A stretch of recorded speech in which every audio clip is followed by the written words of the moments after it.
Good morning, everyone. Welcome to the Mac and Jack Sports Show, our debate show streaming live on Facebook, YouTube, and Twitch on Mac Sports and Northeast Streaming Sports Facebook pages. Please like, follow, and share our Facebook pages. Subscribe to the Northeast Streaming Sports YouTube channel for all the great NESSP shows. We're also on Instagram and Twitter. Our website, nessp.info, for information on all our shows, guests, information on sports, stores, and links to those stores.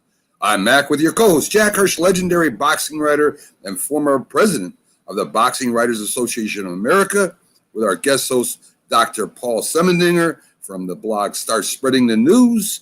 Together, bringing you national sports with special focus on Northeast professional sports from New York, Boston, and Philly. Good morning, fellas. How you doing today? Good morning. Good morning, guys. Terrific. Good morning. Great.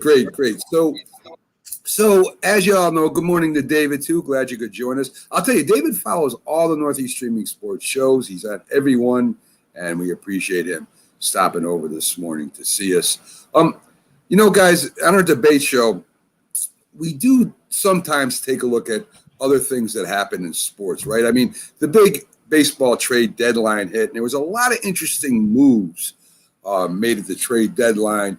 In the locals, the Phillies acquired infielder Freddie Glavis. They picked up three pitchers, right-handed pitchers, Gibson, Kennedy, and Krause. So they were busy, filling one spot in the infield, picking up some pitchers to see if they could get something going there. Boston, who a lot of people thought would stand pat, picked up left-handed pitcher Austin Davis and outfielder Kyle Schwarber, right-handed pitcher Hanson Rebels. So the Red Sox were busier than a lot of people thought they were going to be. The Mets, they pick up infielder Javier Baez and right-handed pitcher Trevor Williams. And the Yanks pick up Anthony Rizzo, first baseman, and Joey Gallo, outfielder. Both left-handed hitters. Finally, the Yanks have some power from the left side. Any thoughts on that, guys? I'll tell you, I made a prediction on yesterday's show before the deadline that Craig Kimbrell was going to the Philadelphia Phillies. Why not be bold? He would have been a perfect fit. They badly need a closer. So it's ironic he went to the White Sox, who have Liam Hendricks. They already have an all-star closer on the White Sox. And now to get Craig Kimbrell, good for Kimbrell. He doesn't have to pack his bags from the Chicago Cubs to the Chicago White Sox. I mean, what an ideal trade scenario for him. But with all the activity, I was dizzy. In all my years, I can never remember this type of flurry of activity and impact moves as well. And I wonder, guys, about the value of prospects, because in all honesty, I don't know how good these prospects are. You hear, you read what the guy is in the farm system.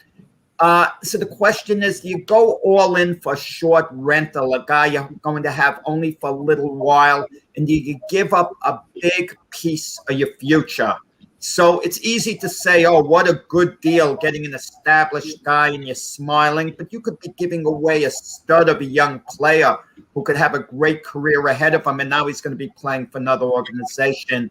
But it was great stuff that went down yesterday, or the last couple of days with the trade deadline. In regard to prospects, on July 28th, 1995, the Yankees sent three prospects, Mike Gordon, Jason Jarvis, and Marty Jansen. They sent them to the Toronto Blue Jays, and they got David Cohn in return, right? Like, I believe there was a trade the Yankees were going to make with the Mariners in the mid-'90s, and the Mariners insisted on Sterling Hitchcock, and the Yankees were like, no way. The return would have been Randy Johnson. And so I think when you're an established team and you pretty much have your team all set and you have some holes, I think you have to throw in the prospects, because either prospects are people you're going to be bringing up to play for the big club, or they're people you should be trading in order to enhance the big club. And I think these teams that made these trades are all feeling like they're pennant contenders. And so you trade these guys so that you can enhance your chance to win this year. So, and when the Yankees did was they didn't get rid of any of their top prospects, which is just remarkable. They got Anthony Rizzo and they got Joey Gallo, and they didn't really hurt the top echelon of their farm. So I'm all in favor of moving prospects if it's going to help the big club, and as they both did. But let's remember, going back a ways, that the Yankee front office had to sit down George Steinbrenner and tell him, no, Andy Pettitte and Mariano Rivera are going to be good major leaguers. Oh, that's true. You have to be smart. Yeah. You know, the Yankees gave up Eric Milton, who ended up being a pretty good left-handed pitcher, in order to get Chuck Knobloch. Right. And Knobloch helped them win a couple of World Series. I mean, again, that was the best trades are the ones that hurt a little bit, right? You give up some players that might be good, but if you can get value back for those guys, that's going to help you win. Well, then it makes a lot of sense. Yeah, and who knows with the prospects? I mean, down the road, if they're that good, they're going to be eventually become free agents anyway. I don't know any, and there aren't too many players, guys, that stick with one team for a long time. They're shopping, they're out there, selling themselves as basically, an item that can help you win. So even if they do, say, come across a prospect, say, for instance, Derek Jeter came up and he was with another team. Now, he stayed with the Yankees. He wanted to be a Yankee his whole life. Suppose he did go to another team and developed into a good shortstop. Don't you think if the Yankees came and asked him, since that was his childhood fantasy to play with the Yankees, to come play with the Yankees, that he probably would have ended up there anyway? I believe he would have. So, I mean, to get that rookie contract, I think they like the prospects because of that initial contract, right? That if you got a good playing rookie, in fact, they'll keep you down there just to keep money in their hands and in the organization. So if you are a good prospect, a lot of times, Jack, they'll even keep you down, even though you're good, because of the contract and the money. Yeah, I'm talking about short-term rentals, like for a couple of months left in the season. A team could be contending. They can give up an elite prospect, get a player for a couple of months, then their team kind of fizzles out, and then that player they traded for leaves the team, and they lose the elite prospect. That's what I'd be careful about. If you have them under control through next year, okay, that's another matter. It gives you the time to decide whether you can resign them. As well, you have to think whether it's a big market team or small market team. If it's a big market team like the Dodgers, they're thinking, we have unlimited money. If we feel like signing the guy, we're going to outbid whoever. And certain cities are glamour cities. Players don't want to leave. Who wants to leave the LA Dodgers? Who wants to leave the New York Yankees? But certain teams, in all due respect, even winning teams like the Milwaukee Brewers, the point is, it's not a glamour city. Stephen A. Smith got in trouble talking about Milwaukee, and I'm not saying Milwaukee isn't a lovely, beautiful city, but it's not considered sports-wise a glamour city like New York, Los Angeles. You take Florida, players think of the weather where, they just like the environment. They're human beings. I mean, Pittsburgh. Pittsburgh's very nice city. No put down to Pittsburgh. But the majority of young men, and I'm not talking about us three at all. We're not that young, but I'm not talking about us three. I'm talking about major league players. If they have a choice to go to Pittsburgh or New York, LA, Florida, they're not going to go to Pittsburgh unless the money is so overwhelming, offered by Pittsburgh, so overwhelmingly more, and that's never going to be the case.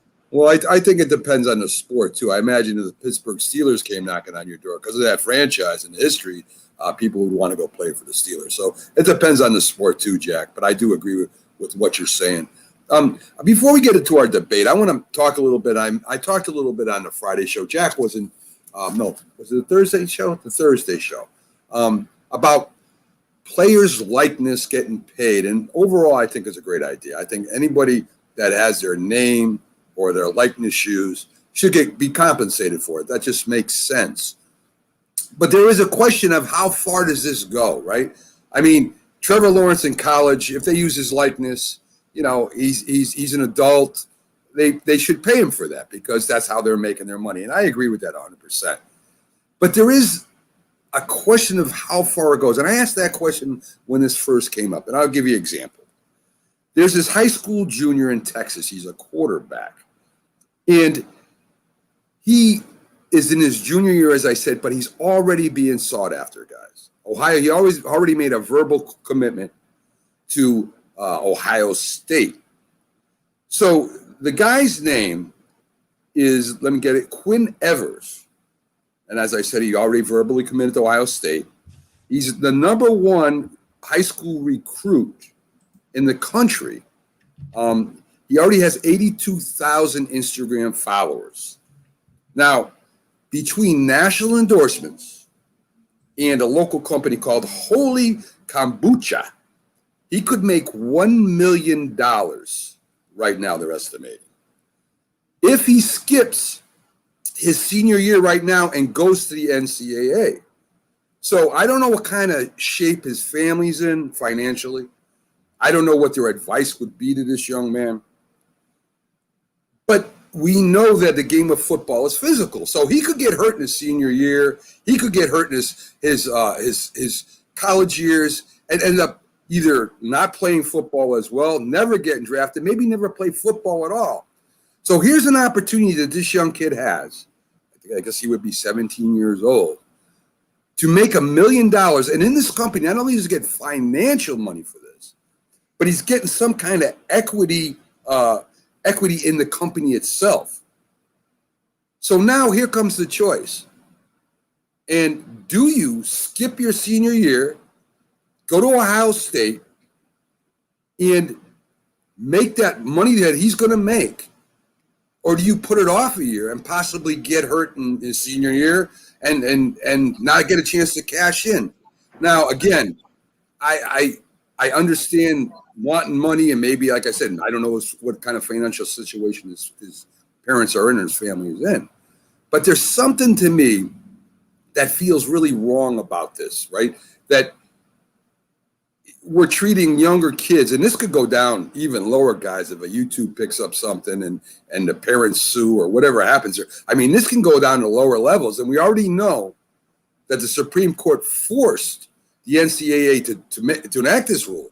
So I would imagine that this would go all the way down if the U.S. Supreme Court has made this decision. It will set precedents and could carry on, maybe not go to the kid, but to his family or maybe to a trust or whatever the case may be. But there seems something wrong here that a young man could skip high school and maybe even skip college, guys, in certain aspects and get paid a lot of money. And I want to get your thoughts on that. Well, listen, I mean, Doc, I'm sure, might have a different opinion than I have. I value education a lot. I have 2 master's degrees, okay? So I obviously value education. But to me, get the money when you can, because you could be tomorrow's news tomorrow, okay? If the money is there, grab it. And the only misgiving I have, if I had a son in that situation and he wanted to go to college, enjoy the college life, I would talk with him, let him know what's at stake, that this money could be lost forever. And going to college is a great experience. And to lose that just for money, you know, not going to college, not having that socialization, not being able to grow as a person, that's a hard thing to tell someone not to do. But that goes on all the time in Major League Baseball, doesn't it, guys? I was speaking to the family of a player just drafted in Major League Baseball. He has a college scholarship, and he has to make a decision to get the scholarship or play for this Major League team. And he wasn't a high draft pick. And I'm talking to the family, and I said, I would go to school if I were him, because he's a low draft pick. It's not quite a high enough bonus. And if he's good enough, he'll perform in college and, you know, and be able to pursue the major league dream. And if he doesn't go to college and he doesn't quite cut it, you know, in the minor leagues, that scholarship's not going to be there anymore for college. Listen, young people, I'm not against young people getting the money, the big financial windfall. You're 18, you get it. The only thing I would say, I would hope there would be someone there who would be prudent enough to put the money on the side for them, okay? Set up some type of annuity where they don't blow all the money, because let's face it, kids 18 years old, they're going to go out, buy a fancy car, show off with their friends. They're going to get this, they're going to get a fancy, you know, bachelor's pad, the whole bit. So if they have the proper guidance behind them, you know, hopefully they'd have the parents behind them who would be sensible to, you know, keep it under control, that the money is saved, invested. I'm all for them getting the money when they can. I think you have to, really. Yeah, it comes at the expense of what, right? What you're talking about is, do you take the money and pursue the professional sports at a young age? Maybe you're not ready for it. Maybe it even stunts your career. Or do you do the things that are necessary to mature and grow up and have that college experience? So I don't think there's an easy answer to that, because if there's millions of dollars on the table and your skill is to play a sport, and you pass that up and then you get injured and you don't really have a great skill to fall back on because you spent your life trying to become great at sport X or whatever, that's hard to pass that up. But on the other hand, we don't necessarily want a system where we're forcing kids who are in high school to have to make decisions like that. I think that's what Mac's driving at. Like, you know, you need to be 16 years old when you're 16 years old, and you need to be 17 when you're 17. And those big life decisions, they shouldn't be coming at you quite yet. They should be coming at you maybe after you graduate, and if you're one of those elite athletes and you have a chance to go into college or the professionals. But I think you're also right, Jack, where you said, like, if you're not a high draft pick, you're just a guy on a field, especially on a sport like baseball with all the levels of minor leagues. And there's everybody on those fields who are all drafted and they're all elite athletes, and to winnow through all that and to get to the major leagues at the expense of that chance to be a college kid, I don't think I would take in my heart I'd go play baseball right now, but I think the logical thing is to not take the draft and go to school, and if you are good, you'll get drafted at a higher level later on after college. Well, Jack, before you go, let me set the table even more. Let's take it one step further. We really don't know. I mean, this is just one example. There's going to be more coming up, right? And there's going to be different financial situations, different family situations. And if the parents have a big influence on their kid one way or the other, I mean, that's going to be into the equation of whether the kid does this or not, whether the child does it or not. If they're living their life through their kid, they may say, yeah, go ahead and do this. Or if they're in a bad financial situation where their family needs money, they may push them to do that too. So that's really not going to be the child's decision. So how do you figure out what the child's decision is here? I mean, yeah, you're going to get money. Yeah, you can go buy things. Yeah, you might be able to help us out financially. Yeah, this, yeah, that. But one day that money might be gone. And you say, okay, take the money now, and now the money's gone. Now what do? I mean, now are you ready for life? Do you take that money, invest it, and go into another different career? I mean, there's so many things, and I think a kid at that age, a boy doesn't become a man until his mid-20s, late 20s. To be honest with you, I mean, you see a lot of the college kids making huge mistakes at 21 years old. You're asking a 17-year-old kid to make one of the biggest decisions in his life. And Jack's saying, go ahead, take the money. Well, what's he going to do with the money? What happens if he goes through all of it? The money's there late. The money's there late on. Let me finish. You don't know what they're going to do with that money, Jack. You can say, well, they'll put it aside. How do you know the parents are going to do that? How do you know the kid at 18 ain't going to spend it all? You don't know that. You're asking the child to make a huge decision with his life to go to college. Maybe he gets injured. No more football. So that's gone. No more money. So now he's just a regular kid out there that has to make a living with no money and no college because that's what he got recruited for. I'm saying it's way too young to ask a kid, and I don't care take the parents out because the parents should have really nothing to do with it, but they will. Take that out. That's way too young for a young man to make a decision like that. That's all I'm saying, Jeff. It's an interesting point, but we're just watching the Olympics right now, right? These are most of the people in the Olympics, or many of them. I don't have the statistics, so maybe most isn't the right word, but many of them have invested their lives since they were very little in these specific sports, gymnastics or archery or running.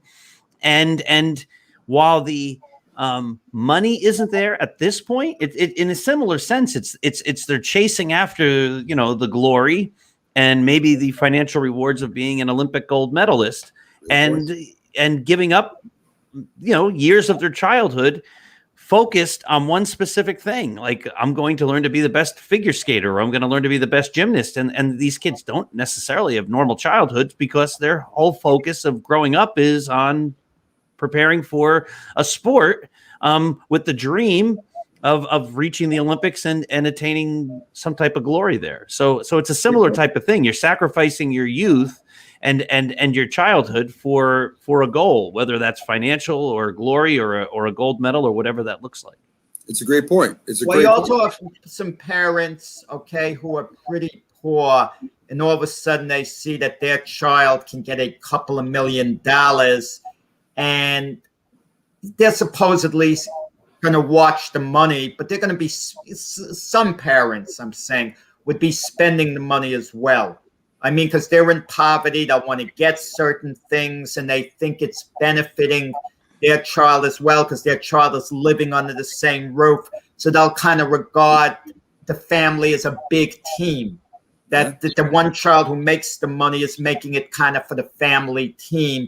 So that's, another element where you run into it. But I think young people today are more mature than in my time. Maybe I'm wrong about that.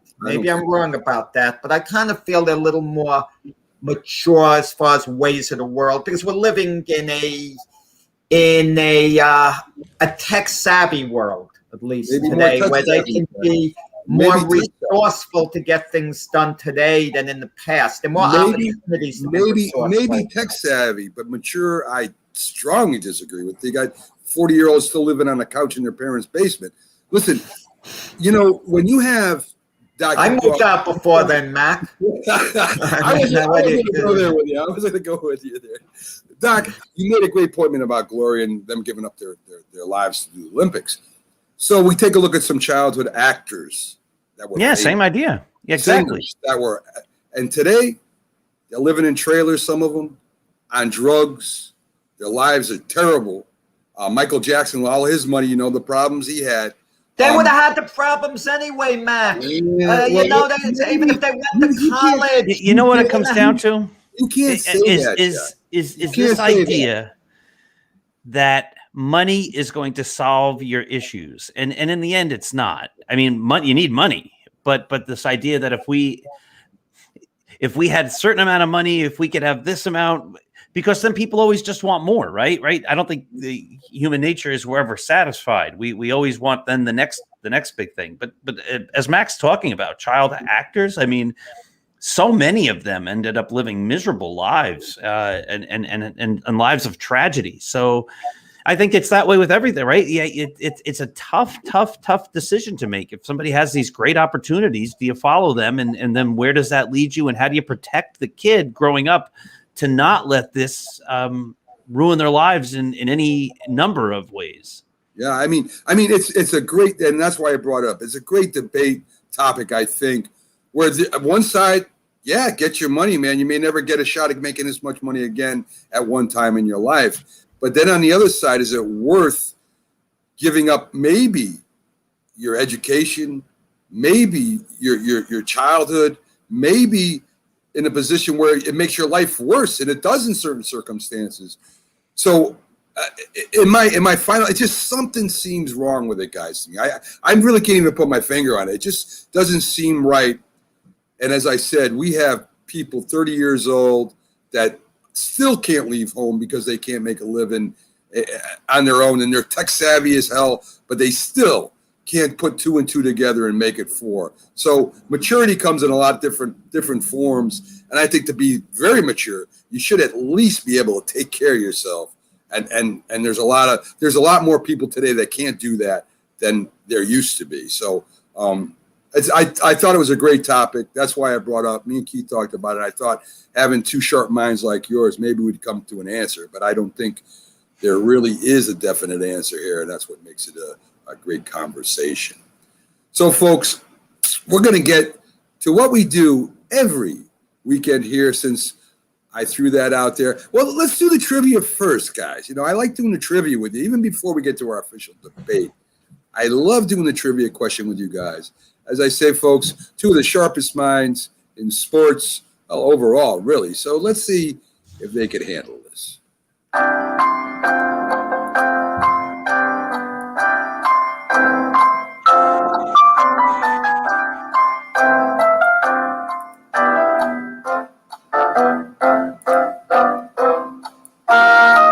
Guys, this is a Major League Baseball trivia question. I came away from the Yankees because it's just too easy for Doc, unless I go back into the archives of some unknown topic that he's never heard of before. So we're going Major League Baseball, and we're going to go to the 2018 World Series, guys. Dodgers versus the Red Sox. Who was the World Series MVP, Jack? Microphone. I've left him speechless. I do that. Dodgers against the Red Sox. Okay. The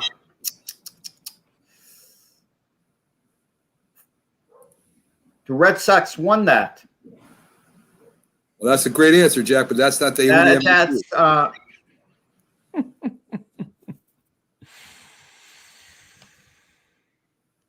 Now, Mookie Betts was still with the Red Sox. So I'd say Mookie Betts. Doc, you want to take a stab at it? I don't know. All right. So I have to confess something here. I am a big Yankees fan.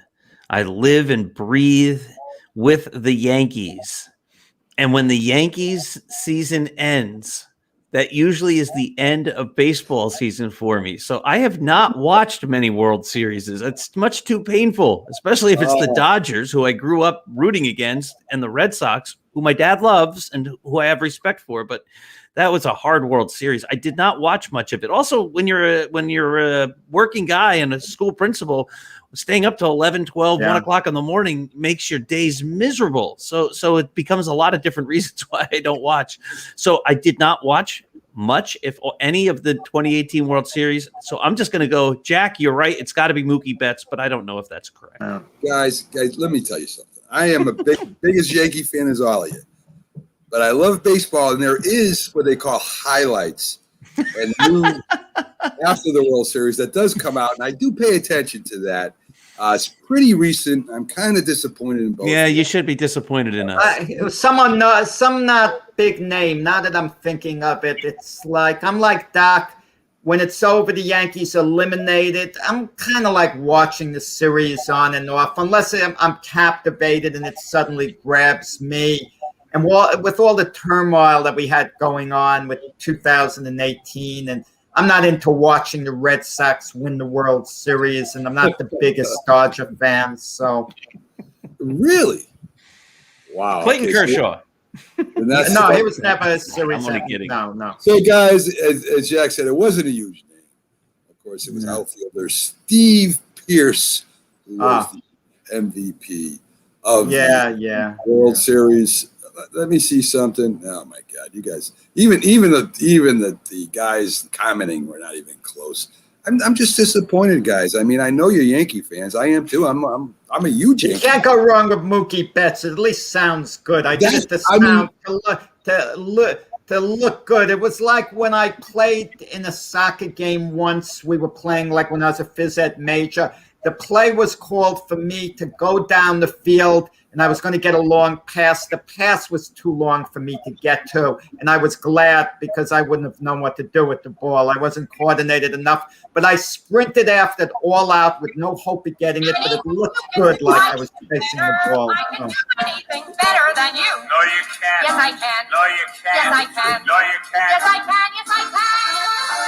Anything you can be, I can be great. Not to interrupt you, Jack, but let's get on with the show, please. So, our debate show, of course, we take the biggest historical, modern topics that we can come up with. The Olympics, of course, is going right on right now. There's always been talk about hosting the Olympics. And for this debate question, Jack, does it make sense at all to host the Olympics? Very rarely. No, the answer is no. Very rarely in this day and age does it make sense. You have 16 days. They make a big thing. Everyone looks forward to it. And then when the Olympics leave town, it's forgotten. You're stuck with a lot of venues. You're stuck with a big bill. It's like you're hosting a tremendous party, but you don't have the money to host this big, big bash. And you have people show up, they have a great time, you have a great time, they pat you on the back, they go, well done. Then when they leave your big bash, you're stuck with the bill, a bill you can't afford to pay. I mean, I was in Russia, in Moscow in 1991, okay? It was still a communist country. They had hosted the 1980 Olympics, and this was 11 years later.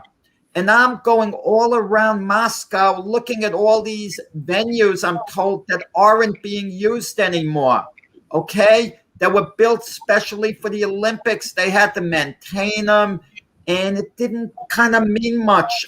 The only time I can understand something like that, and this was a non-Olympic event, the Ali Foreman fight, Kinshasa Zaire, put up big money to get Ali to fight Foreman in Zaire because it kind of put Zaire on the map. We talk about the country to this day. That's a rare type thing. I can understand a little bit the 2024 Olympics going to Paris because it would be 100 years and you have that sentimental thing. But can Paris afford to pay it? If they can afford the bill, they can afford the loss. They understand that.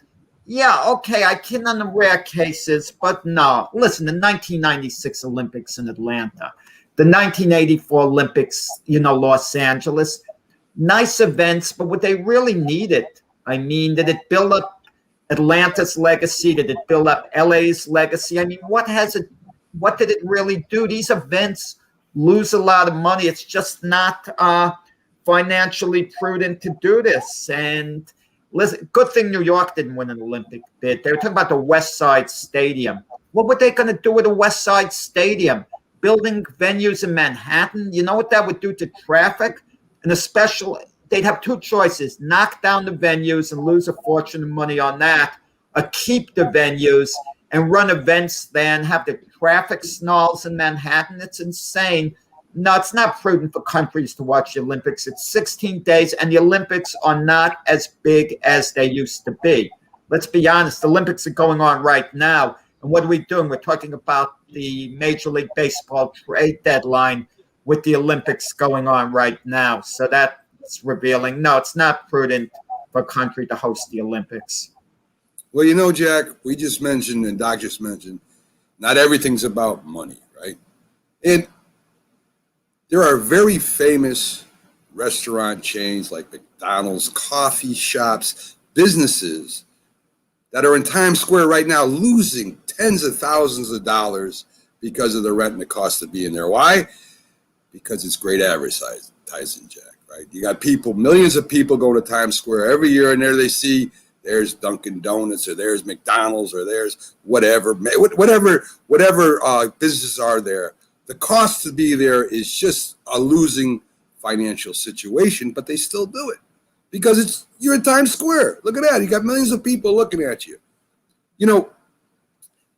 When you have a chance to get the Olympics, and let's take the United States out of the equation for 1 second, because the United States is nothing like the rest of the world, right? We got sports bonanzas that are crazy. NBA, MLB, NFL. I mean, we all watch what our home thing is, and even other countries watch our stuff somewhat.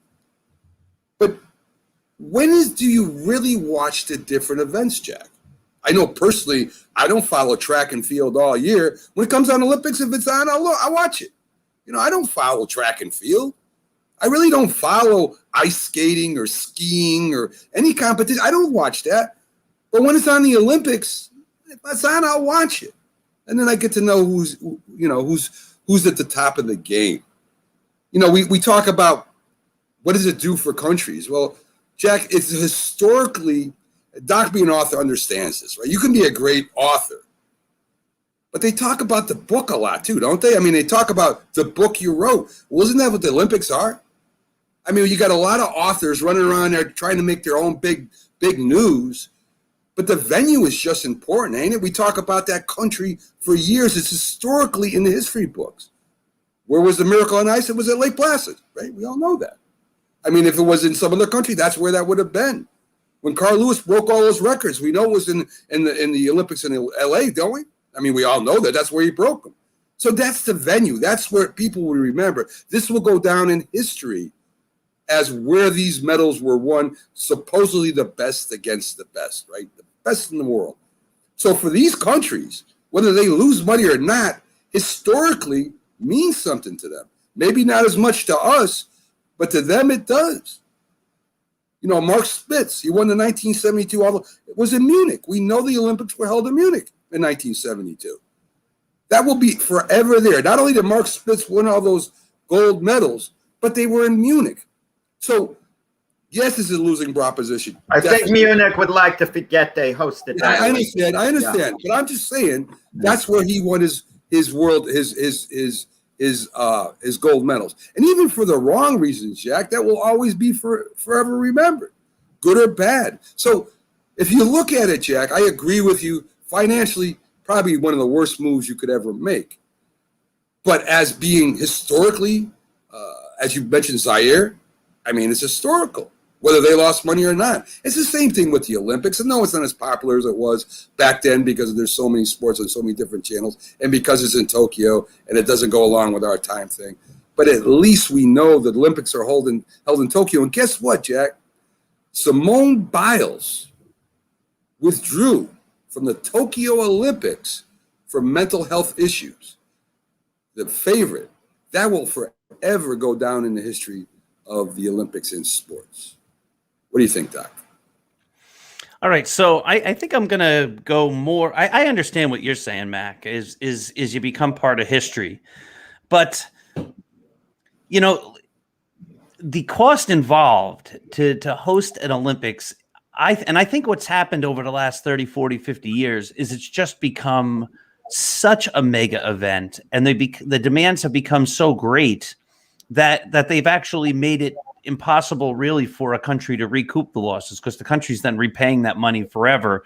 And they're going to have these venues that nobody goes to, and that become decrepit. And they're, so you might say, yes, they held the Olympics there, but for the people who live there after the Olympics leaves, what's left for them? There is something about the way we treat our sports venues and things like that today that when they're no more, when they have no more value to us, we just knock them down, right? What's a more iconic building than Yankee Stadium? And the Yankees couldn't do anything to preserve any part of the old building. They knocked it down. It's gone. It's the place where Babe Ruth and Lou Gehrig and Joe DiMaggio and Mickey Mantle and all those great moments happened. Don Larson threw his perfect game. There's nothing there. It's a sandlot now. And so, like, to invest those billions of dollars to bring an Olympics in for what? For just a couple of weeks and to take that kind of financial burden, I think is huge. I don't think we would ever see, like in 1980, you mentioned Lake Placid. Like, you go up there, they still have some of the Olympic things that are up there. You can still go on like the toboggan ride or whatever, and you can see the ramps that the skiers jumped off. And those things are just up there, big giant pieces of metal that I guess are too costly to take apart. And so they become tourist attractions. But I don't think we'll ever see a place like Lake Placid ever hosting an Olympics. It could never handle that kind of amount of people and all the demands that the Olympic Committee is requesting. So I came up with an idea. I don't know how financially feasible this is. I don't know if this makes any sense. But the whole idea of the Olympics was the idea of countries coming together to compete in sports in a fair arena, and for it to be a showcase for the greatest athletes to come together once every 4 years. So what if, instead of having countries bidding and trying to outdo each other for these great Olympics that last only for 2 weeks, and all that money's invested, and then again, a lot of those venues just become eyesores, just like the World's Fair. You go into Queens, right? And there's still things left over from the World's Fair. Was that worth it? And I don't know. I don't have the financial wherewithal to know any of that. But what if we found a place, maybe in Athens? I'm not saying it should be there, but maybe in Athens, and you make a permanent Olympic stadium, a giant Olympic venue, that all of the Olympics can be hosted there forevermore, so that you know that if you're going to the Olympics, you're going to this Olympic venue, wherever that might be, where everybody of the world competes. So you build the stadium, you build the special areas for all the different events, but it's always there so that it's lasting, and you can maintain one building for all of these events instead of building some up and then taking them down every, once the Olympics are over. That's my thought. Great thought, Doc. And you said you mentioned Yankee Stadium being torn down. So there is something to be said about where you play as players, right? You just said that Fenway Park, the Green Monster, the Wrigley Field. I mean, see, to me, guys, it's not all about money sometimes, and I understand what you're saying, Jack. It is not financial, and it does ruin countries as far as their economy goes sometimes for years and decades. But I do like your idea, Doc. I've thought of that before. I think everybody has. I don't know if you're going to get all the countries in the world to go along with it. Mac, when sanitation workers, policemen, teachers, etc., are told by the city there's no money available, where the big financial deficit, and they just hosted the Olympics. I agree. I mean, how do you justify that there can't be enough books and resources for education because New York was hosting the Olympics? I mean, I just can't justify that. I just can't. But we're talking again. You're talking the United States. You gotta, for the Olympics, honest to God, you gotta leave the United States out of it, because the United States, I don't watch the Olympics for the basketball. I don't care about whether we win the basketball or not. I see the best basketball in the world. I don't care if we win baseball. We got the greatest baseball players in the world. I mean, I don't even watch it for that. I watch it for the other events, but that's for another debate. But anyway, guys, Doc, I thought about that. I just don't know if you're going to get every country in the world to go along with that. That's the only problem I got with that, because they're going to say, well, why this country? Why do they get to have the Olympics? And that's why it probably is the way it is right now anyway, bidding and stuff like that. And I don't know. But great points, guys. We're going to take our first break, folks, and we will be back in a few minutes. And let me see, what are we going to next, Jack? What are we doing next? Now, we're going to go to a trade that didn't happen. So this is going to be fun, whether it would have made sense to make this trade. I don't want to tell you what it is, but it concerns two of the local teams. Straight trade up, and we'll see what you guys feel about that right after we get back from these messages, folks. So stick with us.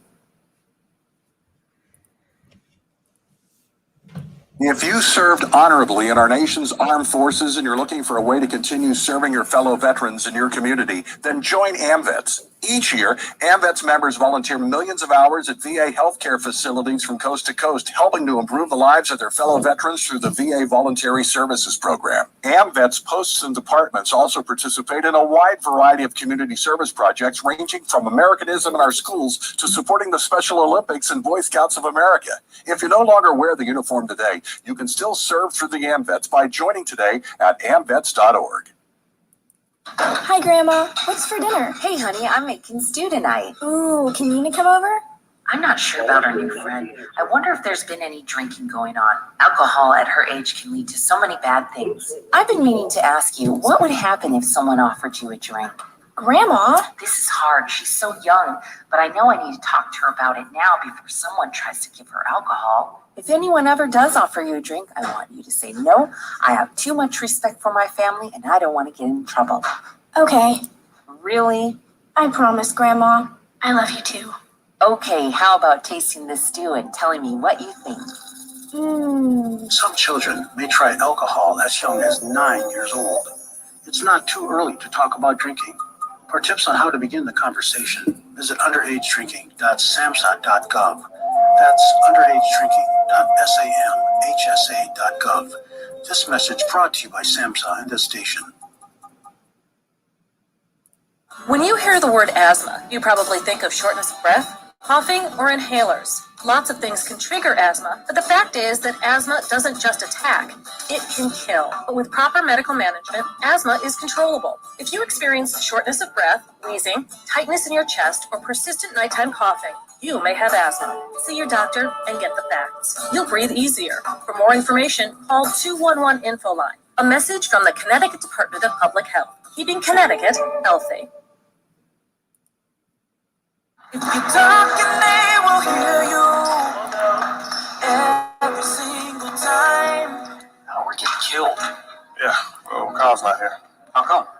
Kicked off the team. Didn't Tim tell you? Kyle and some other kids got caught drinking beer in the park a couple of nights ago. Really? Yeah. 0 tolerance. He's out for the season. It's the first offense, right? That we know of. But why should that matter? He knew not to drink. I made it clear to Matt, that's what we expect from him. What have you said to Tim? Nothing really. You know, a lot of kids try it at this age, so. Yeah, well, a lot of kids don't try it too. I'm not saying that Matt's going to be this perfect kid, but if I don't tell him what we expect and why he shouldn't drink, how's he going to know? You think kids that age really listen? They never admit it, though, but they hear more than you think. Talk. They hear you. For more information about talking with kids about underage drinking, visit underagedrinking.samhsa.gov. Good morning. You're listening to the Mac and Jack Sports Show on Northeast Streaming Sports.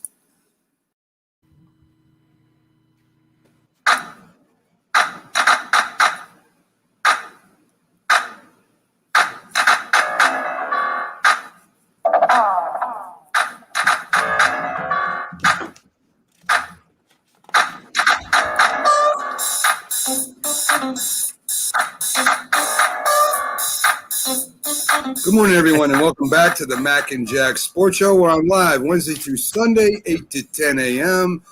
I'm your host, Mac, with your co-host, Jack Hirsch, and our special guest co-host on every Saturday's debate show, at least 99.9% of the time, is Dr. Paul Semendinger from the popular blog, Sports Bars blog, Start Spreading the News, where they cover Yankees and other Major League Baseball news too, but primarily the Yankees. We do have something big coming up for Dr. Paul in a few weeks, where he and his co-hosts may be joining the Northeast Streaming Sports family on YouTube. We're working on it right now, and it would be a great show because Dr. Paul is very good at what he does at his blog and here on the show. I know he's a natural, so it'll be a lot of fun. It'll be all about the Yankees, and we'll have that coming to YouTube soon. I figured I'd make the announcement now since we had Dr. Paul on there. His co-host will be E.J. Fagan, a person he knows and trusts. Dr. Paul is also a award-winning author, so the man's kind of smart too, being a principal and being an author himself. So, that's why I just call him Doc, because he just knows everything about all the medical issues surrounding sports in general, as far as updates and information. So, Dr. But he Paul, does not know who the MVP of the 2018 World Series was. There's always, what's great about I've already forgot. So if you ask me again, Steve I'm not gonna get Pierce. it right. Steve Pierce. That's why he's a principal, Jack, and you're not. See, he continues to learn. You're set in your ways, and that's so am I. So I won't acknowledge Red Sox success, so I put it out of my mind. Well, I will, because I respect all good baseball teams that have great traditions. Of course, Yankees are my favorite. But speaking of which, our next topic is kind of outdated, but we're going to play just pretend for a minute. It's the trade deadline. And the Mets, call the Yankees. I got my mind on the Red Sox right now. The Mets call the Yankees and say, guess what? We'll give you our closer, Diaz, for your closer, Chapman. I'm going to start with you, Doc, because you're such, the big Yankee fan here. Me and Jack, we're kind of homers in a way, but we do cover all of them. But you're pure Yankees. Would you make that deal? So here's the call. It's the Mets. Will you give us Chapman and we'll give you Edwin Diaz? And I go, no. And I hang up the phone. Two guys who have not necessarily been great closers this year and who've had past success, but I will take Chapman's ability and Chapman's long-term success over Edwin Diaz every single day of the week and twice on Sunday. It's an easy question for me. The answer is a simple, hard no. And I think my compadre here has a different answer. Let's see what he has. Listen, Edwin Diaz, most of his success has been in the American League with Seattle. Chapman has enjoyed his greatest success in the National League with Cincinnati in his short stint where he played a big role in the Chicago Cubs winning the World Series. So think of that, okay? They've had their best success in other leagues. I mean, it's one half dozen of the other in a sense. Let me put it this way to you, Doc. If I put a bat in your hands, you still play softball, right? And baseball, I yes, put sir. a bat in your hands, and you have a chance to hit against a major leaguer, and he's going to be pitching to you. You would not want to bat against Chapman, because even though Chapman would be amused, and he certainly wouldn't be trying to hit you, the ball would be whizzing right by your head. The man has no idea where the ball is going.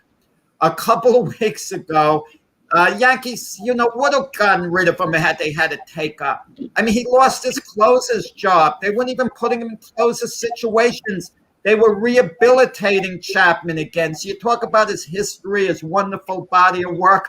He was in rehabilitation, not for a physical injury. Mentally, he didn't have it together. Complete meltdown. Now, velocity. They throw similarly hard. Chapman could throw 101. Diaz throws 100 miles per hour. So let's get that straight. Chapman will throw 101. So it's 107, 104, 107. He's got the fastest fastball. No, he never threw 107. I looked it up, Jack. He has the fastest time in fastball history. But that had to be a while ago. No one thought. And if he throws 107, he's going to be throwing his arm out soon if he's going to be throwing that hard. Okay? And it's just a good fit. Both guys need a change of scenery because they've been erratic. Diaz, who was great with Seattle, came over to the Mets his first year and was absolutely dreadful. A little better second year. This year he gets off to a good start. You think he has his old form back. Then he blows 3 saves in a row. He's been erratic. Chapman's been erratic. And you just sometimes it's good to change the scenery on the guys because I think let's say you didn't make the deal and you could have made the deal. What's going to happen in a couple of months this offseason? Both teams are going to be addressing the closer situation. And if the Yankees come back with Chapman and the Mets come back with Diaz, they're not going to do so fully confident. They're going to do it in a very shaky way. And in a certain sense, Chapman and Diaz are both on trial right now.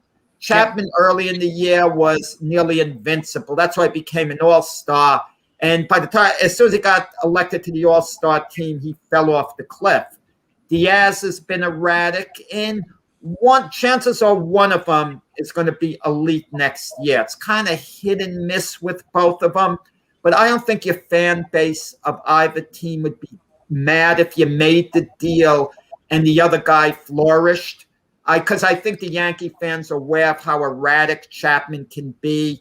I think the Met fans if Diaz went to the Yankees and he performed. But keep this in mind. I think Chapman was better with Cincinnati and the Cubs than he's been with the Yankees. He's been good with the Yankees. Chapman, you could argue maybe he'll be a Hall of Famer when all is said and done. You can't quite go there with Diaz at this point. But Diaz, that year he had with the Seattle, he was arguably the best reliever in baseball for 1 year. And his arm velocity, it's the same. It's the same. It's just straightening things out. And I would have taken a chance on the deal. I'll say this real quick before Mac jumps in. Since Pete Alonso's home run, I believe Chapman is 5 for 5 in save opportunities. I'll also say this. Chapman is a left-handed pitcher. Right. Diaz is a righty. The Yankees starting rotation is primarily a bunch of righties. In fact, most of their middle relief guys are righties. So you need to have a lefty pitcher. Zach Britton has been injured most of the year, and he hasn't really been all that effective. So, you need to have a shutdown somebody on your staff who's going to be a left-handed shutdown pitcher, and that's Chapman. I would not trade him for Edwin Diaz ever, not any day this week. Seth Lugo has been injured for the Mets, their setup guy. And, yeah, I understand what you're saying. The term one half dozen or the other, you could flip a coin like either way. Over his career, Chapman's been the better guy because he has the longevity. But that's not what it's about right now. It's not who's been a greater major league. Yeah, but I'm not, especially in a pennant race, either team, I'm not taking a chance on the other guy who's been erratic. I'm going to stick with the guy I know better and ride him out, hopefully, to the playoffs as we go through September. Aaron Boone had benched Chapman. I understand that. Yeah. But that was just for about a week or so. It was a period, and he had to work things out, whatever it was. But it looks How like he about has. trading a guy while his value's up? You say, well, Chapman's straightened out a bit lately. So I understand what you're saying. I mean, would I take a chance on it? Yeah, I think I would have taken a chance. And listen, the Yankees have blown so many save opportunities. It seems that way. I don't know the number. It seems brutally bad. You sometimes need to shake things up because they can't get any worse. You know, when you're blowing 7-2 leads, what are you going to lose with Diaz in there? You know, and what are the Mets going to lose with Chapman in there? I mean, yeah, okay, I could go either way on it, quite honestly. But as a change of scenery, listen, and both guys are in New York, so it's a good fit. They don't have to travel. They'll be in a comfort zone. They just have to go across town. So the change of environment, both guys would deal with well. Well, Jack, you know, when Doc brought up the lefty, I mean, you got the short right porch in right field. I mean, they're going to stock the other team's going to stock their hitters for the most part with right-handed hitters, right? And if you have Diaz in, they're going to come back with left-handed hitters, and you got that short right porch. Well, if they have a right-hand hitting team, and you have a superior right-hand hitter, I'm talking. What I'm talking about is the other team, Jack. So you don't listen. The other team. That's what I mean. Yeah. So if you bring Diaz into Yankee Stadium, since he's a righty, doesn't it make sense with the matchups? They're going to send up lefty-handed hitters. Chapman, they're going to send out right-handed hitters. So I mean that's normally how the matchup goes. So I mean, don't you want to protect that short right porch there? I think you would. You know, I think we all been spoiled with Mariano Rivera, and we get somebody like Chapman in here who, you know, he has a successful career. I think he has 21 saves this year so far. Diaz has 23. I think Chapman's ERA is a little lower than Diaz's. Chapman went through a bad time. I mean, I think we were spoiled with Mariano. Mariano never had it didn't seem ever had a bad stretch a year. But you know, there's no more Mariano Riveras out there, guys. I mean, I know that for a fact. So I don't see what the trade would accomplish. That's the only question I have. I don't think Diaz is worse or better than Chapman, but why are you trading a hen for a hen? I mean, if you're going to upgrade, great, but you know, well, the Mets could throw in Robinson Cano as a bonus and pick up his salary. All-time Yankees sentimental reason. That would seal the deal. That would seal it. Be a backup on the Yankees. Yeah, that would seal the deal. The Yankees could give him Stanton, pay a little money off there. Cano, Stanton, kind of balance. Stanton's going to be here for the long haul. I think he could be here through 2028. He was in the outfield yesterday. I had to laugh listening to Michael Kay. They're showing the arm velocity, the outfielders. Why are they showing Stanton's stat? The last time he threw a ball, that was 2018.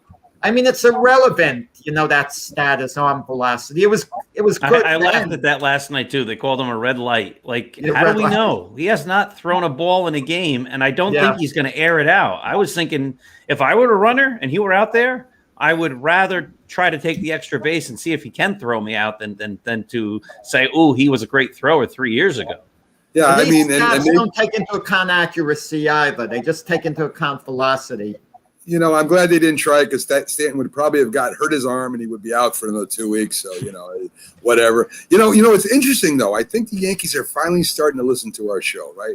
We said we needed more left-handed hitters. We want Stanton to play the outfield. Now we got to start talking about starting pitching again, guys. You know, maybe maybe Cashman has his ear to our show because we've been talking about this for how long? Since the beginning of the year. So all right, so the trade deadline's over. If Cashman's listening, they cannot make any trades for major league players. But if the Yankees need a pitcher who can give them innings, I'm here. I'm ready to go.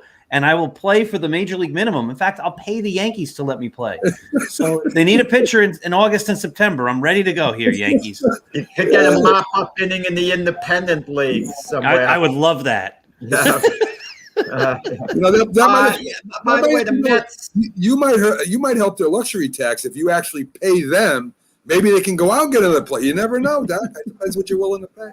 Oh, by the way, the Mets came under a bit of criticism at the trade deadline. Some people felt they should have done more. Getting Javier Baez I mean, that's an impact pickup. I mean, going forward, even though Baez is best at shortstop, Lindor is the shortstop without a doubt. So Baez at second base going forward, you sign him for, an extension for a few more years. That's very strong up the middle, Lindor and Baez. Yeah, I agree, Jack. I think a lot of Mets fans that have these high expectations because they have the richest owner in the world, and they think he's going to go out there and just buy the whole Dodgers team and we'll just go to the World Series, and that's just not going to happen. They'll get there. The Dodgers might buy the Mets the way they're going. You got it backwards. I don't know if the Dodgers would be willing to buy the Mets. That's the question, Jack, right? So anyway, and Carlos, who is our Mets fan commentator there, Mets have deep rosters in the minors. Well, that's good for the minors, Carlos. We're talking about the majors right now, so we'll see what happens. A-Rod. Great baseball player, controversial, now part owner of the Minnesota Timberwolves.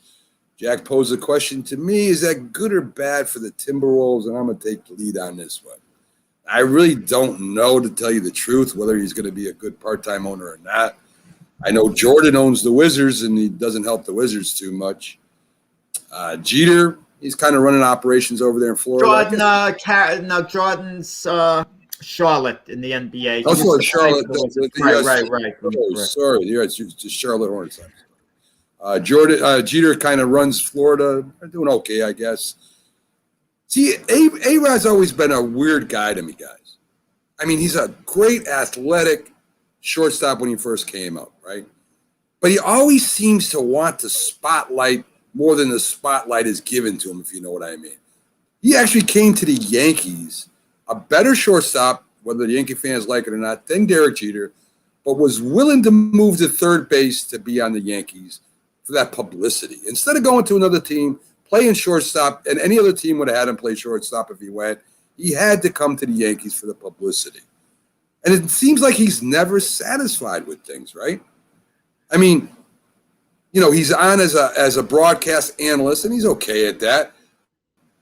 He tries to buy the Mets, which he needed 20 guys, and he even called me to help see if I would chip in a couple dollars to see if he could get that team because it's in New York. He marries J-Lo. She's a very famous, wealthy singer/dancer. And they didn't quite get married, Mac. Well, I'll tell you right now, they were engaged to be married, Jack, and they were ready to do it. They were going to take over the Mets together, and they broke up.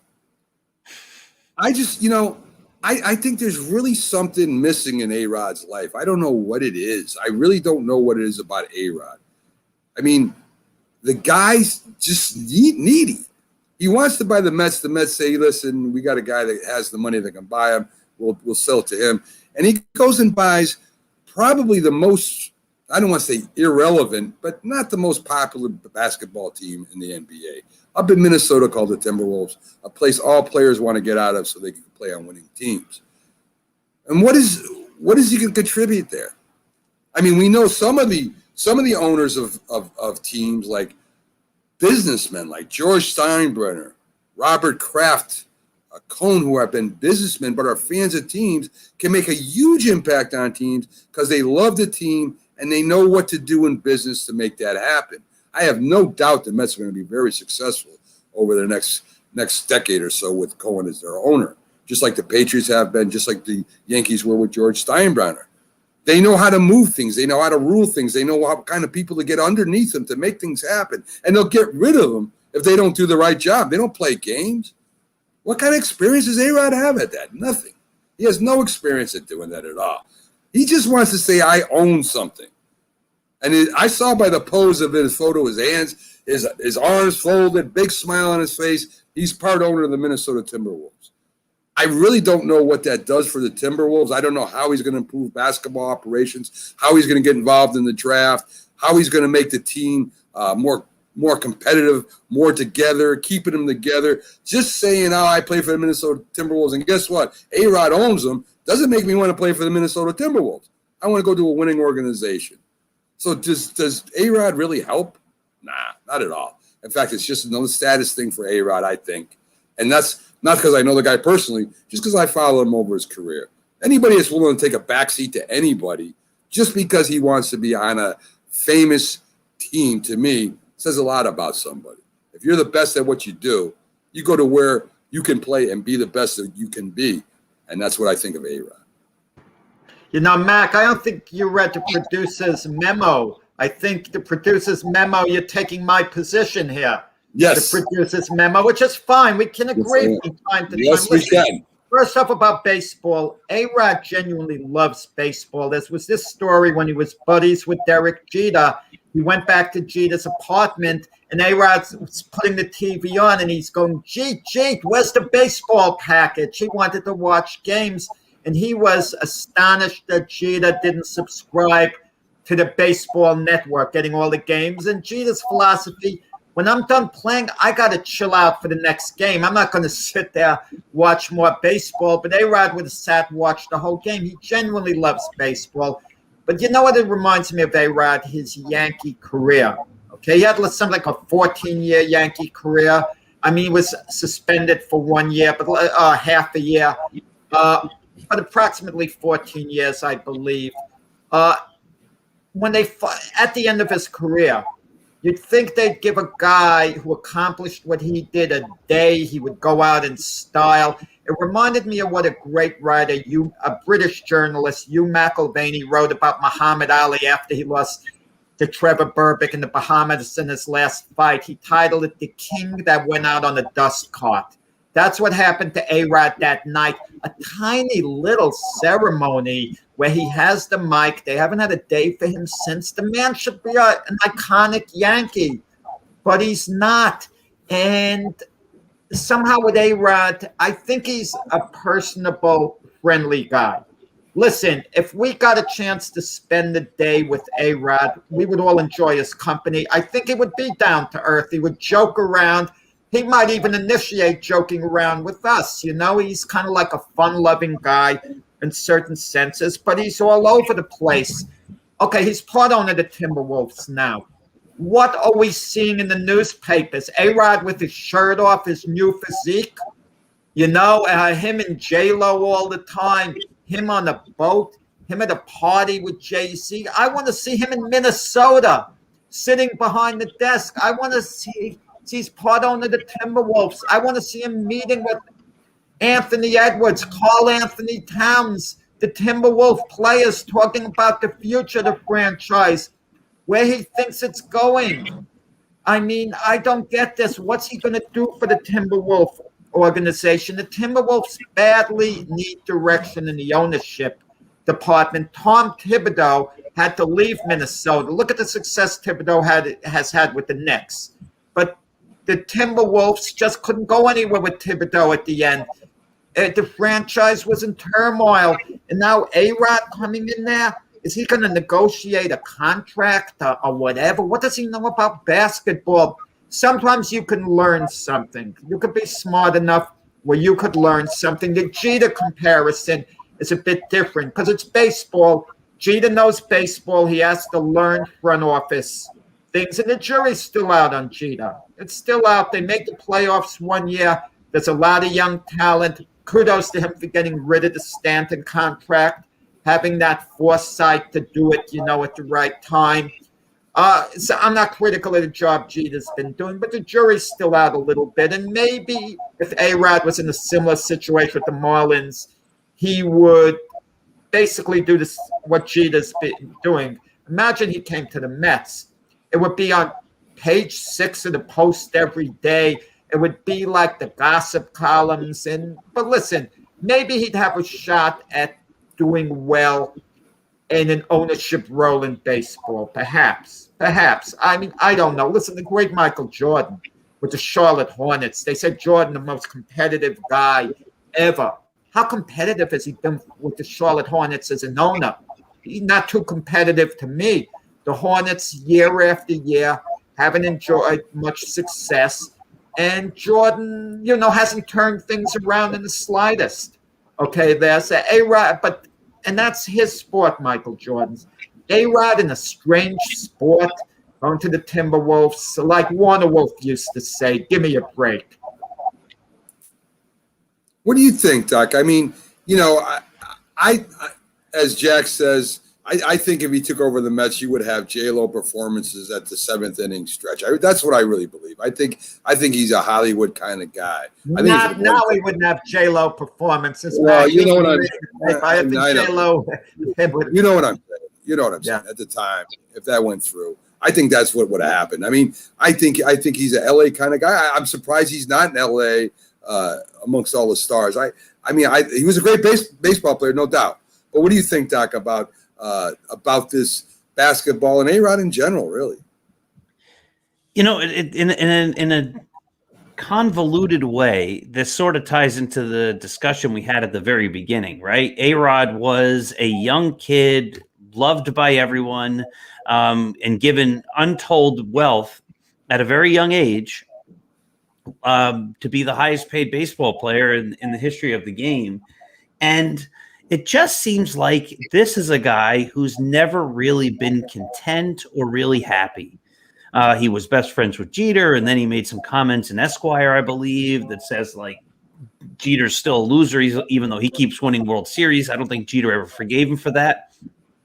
I don't have any problem with him going to third base when he came to the Yankees. My problem was the Yankees should have said, if you're going to be a Yankee, we're going to move Jeter. You should have sat down with the two superstars and said, A-Rod's the better shortstop. What's our goal here? To win World Series? But in that, I see A-Rod as the sympathetic character who comes to the other team and says, I'll do whatever it takes to be part of a great franchise and to win.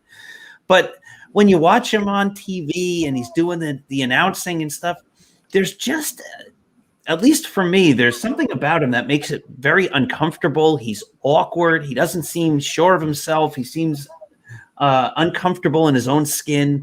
Always, like you guys have been saying, trying to prove something different, trying to be somebody who he's not. And I don't know. Is he going to make a great owner? He could make a great owner if he invests his time and energy into being a great owner. Have we, as Jack was saying, have we seen pictures of him sitting at a desk up in Minnesota working really hard to make the Timberwolves great? I haven't seen anything like that. So it just seems like it's something else to put on his trophy case. Oh, Jeter has the Marlins. Now I have the Timberwolves. Jordan has the Charlotte team. I have the Timberwolves. But, I mean, what's the point of owning a team unless your goal is to make that team great? And if that's his goal and he's going to do that, then he'll be a great owner. And I don't know the man, obviously. I just don't think that that's what he has it for. I think it's more of a status thing. And if that's the case, he's going to be a terrible owner because he's not really invested. Doc, let me ask you a question, Jack, too. Now, if he went and became co-owner of the Baltimore Orioles, the Kansas City Royals, the Detroit Tigers, now I'm saying, hey, here's a man that wants to own a baseball team. And I guarantee you that one of those teams would probably welcome somebody with that much prestige in baseball and maybe financial situation that could help that team out. Now you're talking. Now I would be a little excited. But to go to another sport and do that, I mean, to me, I don't get it. I know there's, again, a lot of small market teams that could use some kind of influence from a Hall of Fame baseball player if he didn't do what he did. He's got the numbers to be that. And he's a historical guy. Now I could see maybe A-Rod doing something that he supposedly loves and may have an impact in. Basketball, Minnesota, I don't get it.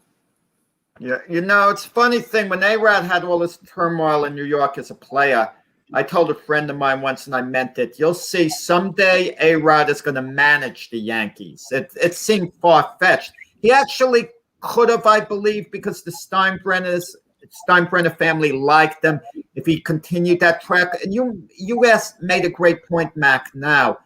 If A-Rod could become the owner, let's say the Baltimore Orioles or the Kansas City Royals, and he truly devoted his time to the ownership thing, part of it, player evaluation, put him in charge of the franchise. He's a very smart baseball man.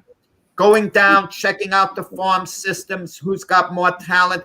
If he put 100% of his time into it, but that means you can't be running to these parties with Jay-Z. You can't be doing this. You can't be doing that. I mean, you can do it on a rare occasion, go to a party like that, but you really have to be invested in your job. I mean, even Jeter's saying with CEO, he's not spending as much time with his family as he'd like. It bothers him, but he said, this is what I signed up for. And the family has to be in sync. They have to understand this is your job. I don't think A-Rod would want that. He could become an owner of the Baltimore Orioles, but has to live in the Baltimore area the whole time, go to the park 5 days a week, put in the hours in the executive office, strictly the baseball, not the, all the side things, the whole big socialization. I don't think he wants that at this stage anymore. And to have him, like Doc saying, basically him a part owner of the Timberwolves, this is like a toy to him.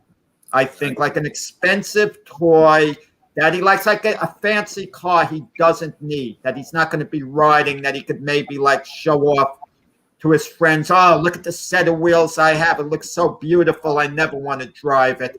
That, it's kind of like a status thing. What Dick Young used to say. Yeah. I do agree with that, Jack. And okay. we'll get to Dick Young right after these timeouts, folks. Take us a couple minutes. We'll be right back. If you served honorably in our nation's armed forces and you're looking for a way to continue serving your fellow veterans in your community, then join AMVETS. Each year, AMVETS members volunteer millions of hours at VA healthcare facilities from coast to coast, helping to improve the lives of their fellow veterans through the VA Voluntary Services Program. AMVETS posts and departments also participate in a wide variety of community service projects, ranging from Americanism in our schools to supporting the Special Olympics and Boy Scouts of America. If you no longer wear the uniform today, you can still serve through the AMVETS by joining today at amvets.org. We all make choices. When it comes to alcohol, kids make choices whether to drink or not. Bye-bye. Remember, I'm going to Alex's party tonight and sleeping over. Hey, have a seat for a second. Remind me about that party again. And adults make choices whether to talk about it. That's true of parents and every other trusted adult in a kid's life. Kids want to know our expectations when it comes to alcohol and other drugs. They want guidance and honest answers to their questions. And it makes a difference when the message is consistent and part of everyday conversations. So talk with your kids and help lead them on a positive path. Because when you talk, they hear you. For more information about talking with your kids about underage use of alcohol and other drugs, visit underagedrinking.samhsa.gov. When you hear the word asthma, you probably think of shortness of breath, coughing, or inhalers. Lots of things can trigger asthma, but the fact is that asthma doesn't just attack, it can kill. But with proper medical management, asthma is controllable. If you experience shortness of breath, wheezing, tightness in your chest, or persistent nighttime coughing, you may have asthma. See your doctor and get the facts. You'll breathe easier. For more information, call 211-INFO-LINE. A message from the Connecticut Department of Public Health, keeping Connecticut healthy. I mean, you can see right now, without LeBron, Lakers are struggling. Let me tell you about a team I hate, all right? I know the Dallas Cowboy fan is here, so I had to make sure he knew how much I hate this team. I'm ready. I've often said that the people who run baseball, they try very hard to ruin it. I'm from Brooklyn. I don't have a problem saying it to his face. Oh, I'm from Brooklyn. Hey, guess any...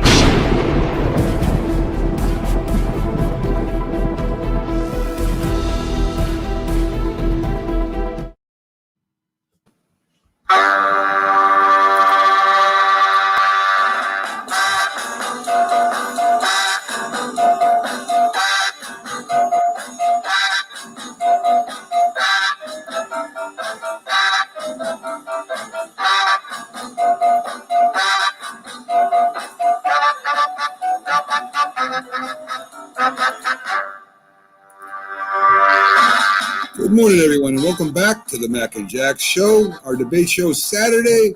I'm your host, Mac, with your co-host, Jack Hirsch, and special co-host, Dr. Paul Simendinger, as I refer to as Doc, and that's, with all due respect, to all his great work he does as a principal and the founder of the blog and award-winning author, and the list goes on and on and on and We on. get along on the show, Mac, but if I were teaching this school, I may have been flirting with a U rating at one point. You never know. I would have been listening to the Yankee game, a day game. I would have been on the radio. Highest rated teacher. No, I would have been listening to a Yankee game in the gym on the side. He would have caught me, and he would have been ticked off because the Yankees would have been losing 8-1. So he wouldn't have been in a good mood. Yeah, I'll tell you a funny story. When I was teaching, we talk about how I turned the Yankees off, but this was in the early '90s, and remember when the Braves playing against the Pittsburgh Pirates, and the Braves won that game. Sid Bream slid home. I showed that highlight in every one of my social studies classes. I said, "This is history, baby. This is just great stuff. This is too." And I remember the vice principal walking in the room, and he's like, "What are you showing?" I'm like, "I'm showing the highlights of last night's game." And he's, "That's awesome." So, yeah. So the sports connection does work. I think you and Doc would have got along great. I mean, I could see you two just huddled up talking about baseball while Doc is supposed to be taking care of, very important. Well, I was once getting observed, and the principal, I had a few of them over the careers, I don't mention names. He wanted to talk boxing with me the whole time while I had to be running the class. So it was I kind of got a little bit of kick out of that. Did you ever in your classes talk about any of the boxing matches you went to? I bet. Well, you know what I did? Like when I worked, especially a place with a group home, I would bring boxers as guests.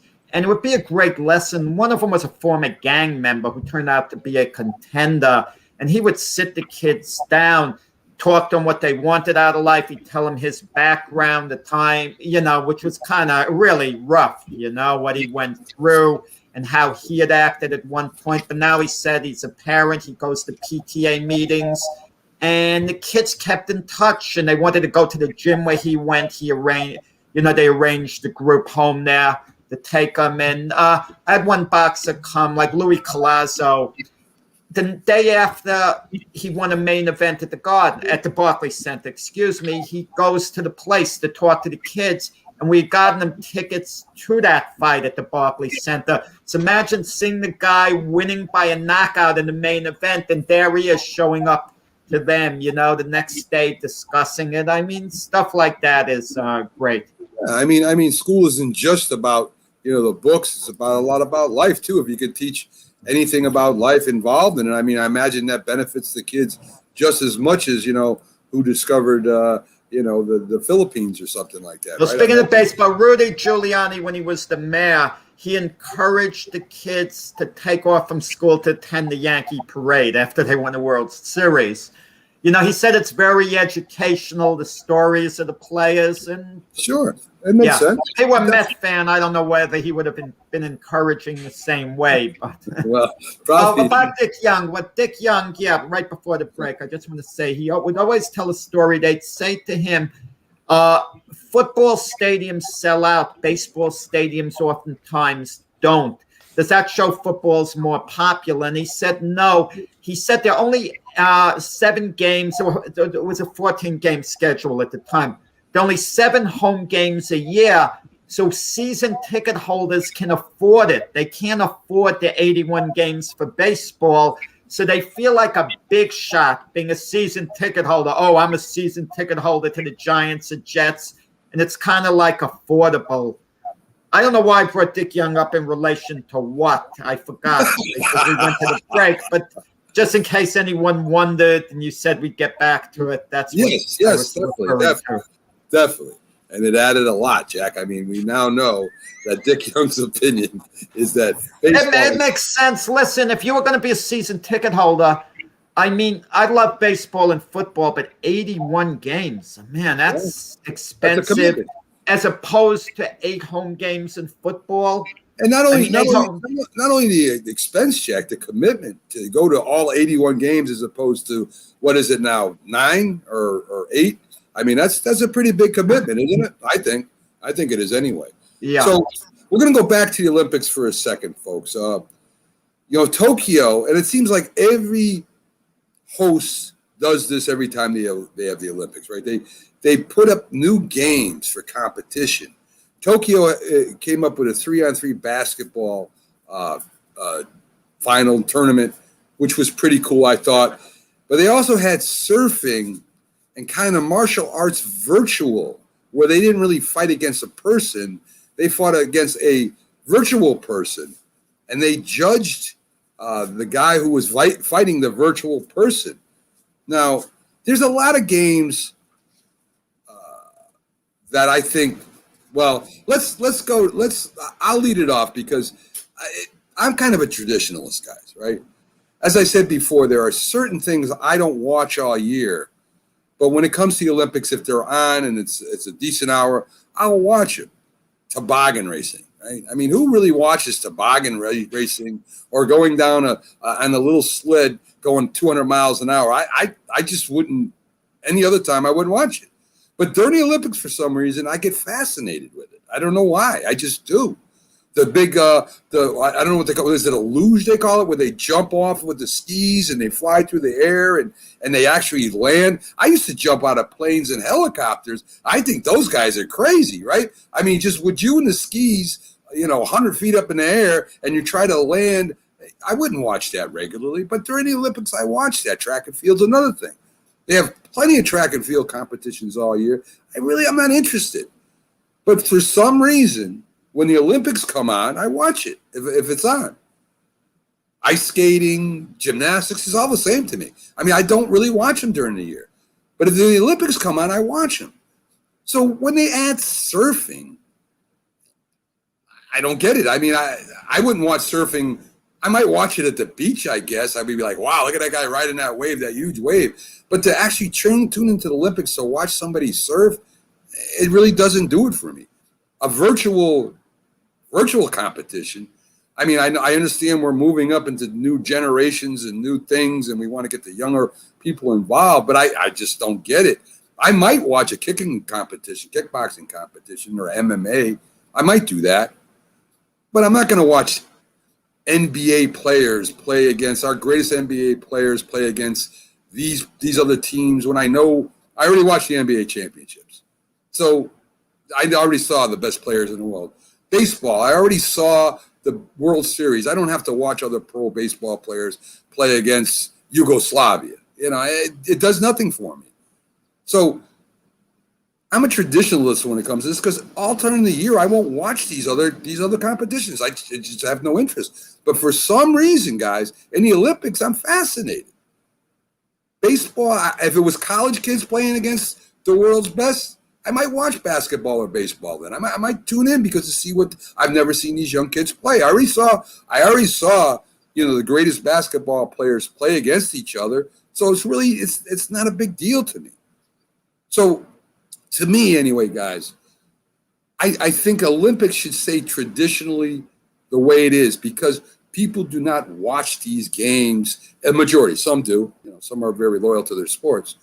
Even marathons, guys. I mean, when they run, I won't watch the Boston Marathon. It's boring to me. I know you guys are runners. To me, it is, Jack. And I think to the majority of sports people, it probably is not the best thing to watch. If there's an NBA game or a football game on or something else on, I'm watching that. But in the Olympics, for some reason, I want to see who finishes the marathon.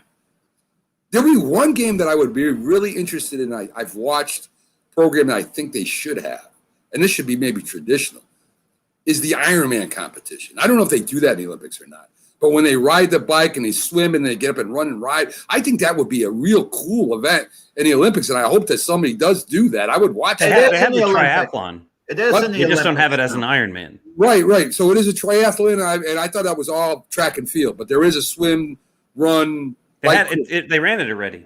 All right, so I missed that. I would have watched that. But for the most part, guys, I'm a traditionalist. There are games I'll watch in the Olympics that I won't watch during the year, and I don't want to watch.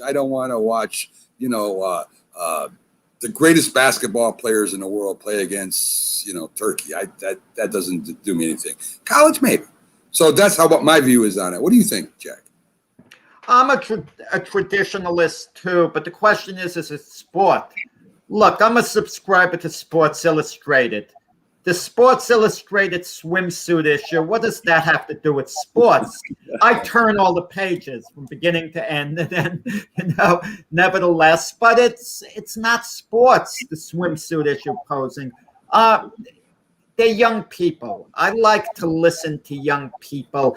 If it's athletic, they regard it as a sport. It's something new.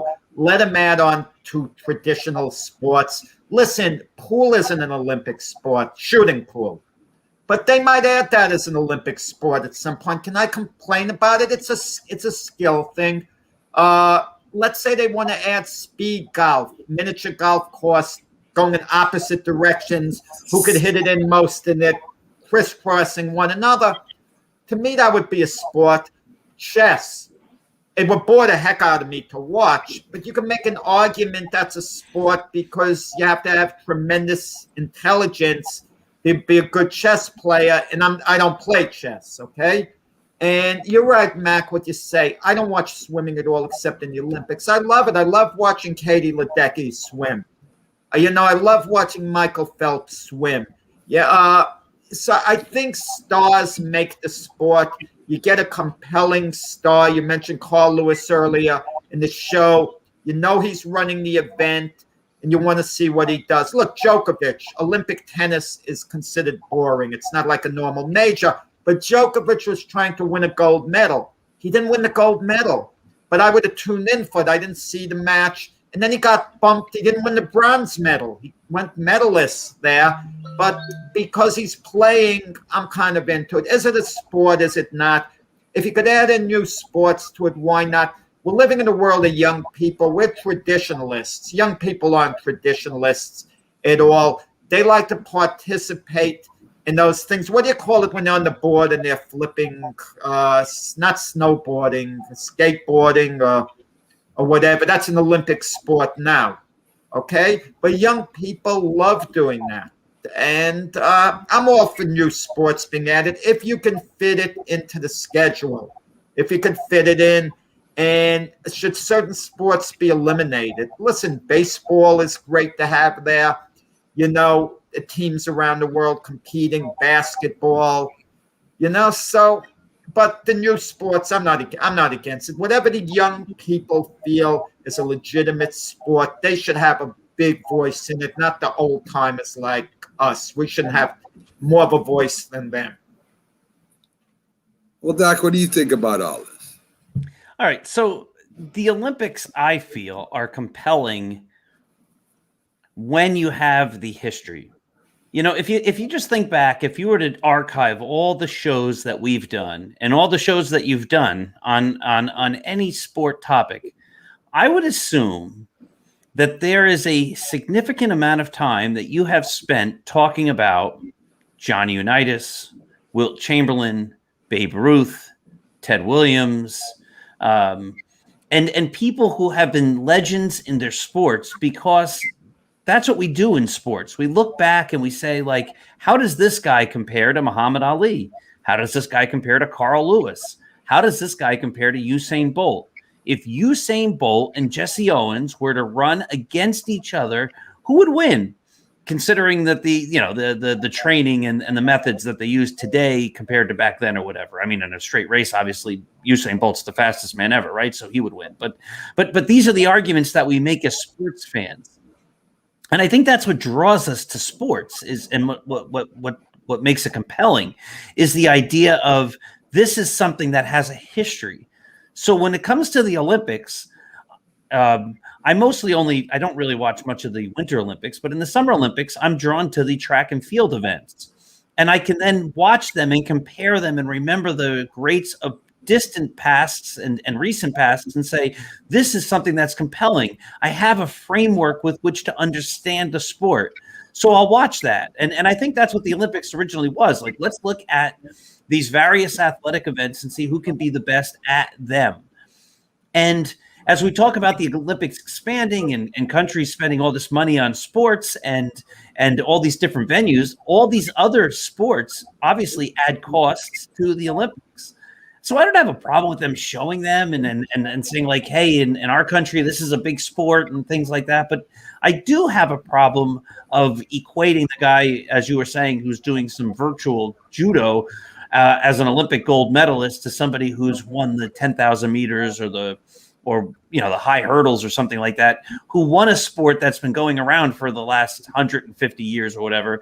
And there's a long history of who's the greatest at that sport. So I have no problem showcasing sports and to expanding, but it just seems like sometimes they add things that are just bizarre, or things that I don't have any relationship to, if is probably a better way to say it. But because I have no relationship to it, I have no interest in watching it. Yeah, but you bring up a point, even in the legitimate sports. Michael Phelps has something like 23 medals, maybe how many gold medals? 23 gold. I don't know exactly. But it's ridiculous comparison. He's called the greatest Olympian of all time. How do you compare him to someone who can only win one gold medal in his event, like a boxer, for example? You take the great Cuban boxer Teofilo Stevenson, heavyweight, who won the gold medal in the 72, 76, and 80 Olympics. What makes Michael Phelps better than him? He can only win one gold medal. He did it all 3 years he was there. No, I agree with that. It's not necessarily the amount of medals you win. I agree. But that's how people kind of, but you make a point like the track and field, having an example of athletes in the past. We have remembrances, Billy Mills, 1964 in Tokyo, coming back 10,000 meters, winning the race. Abebe Bikila, his 2 Olympics where he won gold medals. And even the marathon this year, like the American who would have the best chance next Sunday would be Galen Rupp. So I'm going to be watching that race. I'm going to be turning in as a point of reference. Unlike some of the other events, I have no idea who they are. But I could watch like a little beach volleyball. But, I'll watch it for entertainment as opposed to really anxiously putting it aside and having an emotional interest. Well, Jack, you brought up skills and competition versus sports.